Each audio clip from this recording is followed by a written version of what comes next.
અમરેલી તાલુકા પંચાયતમાં આપને સફળતા મળી છે જનક।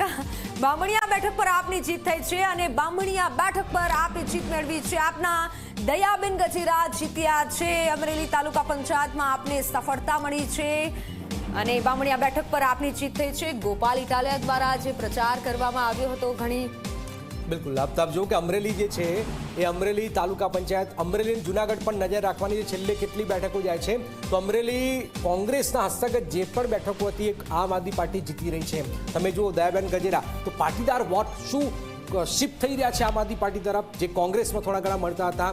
ધારી પાલિકામાં જો કે આપના 3 ઉમેદવારની જીત થઈ છે તો 4 પૈકી 3 બેઠક આમ આદમી પાર્ટીને જીતી છે। તો અમરેલી ધારી પાલિકા તમે જુઓ તો શાનદાર રીતે આમ આદમી પાર્ટીના 3 ઉમેદવાર જીત થઈ રહી છે। સુરતથી ખબર નથી આવી રહી પણ ક્યાંથી ખબર આવી રહી? સૌરાષ્ટ્ર, અમરેલી, જૂનાગઢ, ત્યાર પછી આપ જુઓ કે સુરેન્દ્રનગર, દક્ષિણમાં તમે જાઓ તો દાહોદથી જીતી રહ્યા છે। તો આમ આદમી પાર્ટી આપ જુઓ કે ધારી પાલિકામાં 3 ઉમેદવાર જેટલું મળ્યું આમ આદમી પાર્ટીને એટલું પ્લસ છે એમના માટે, કારણ કે 0થી આગળ વધી રહી છે અહીંયા। એટલા માટે જો કે અમરેલી જ્યાં પરેશ ધાનાણી કોંગ્રેસમાંથી છે કશું ખાસ પરફોર્મન્સ નથી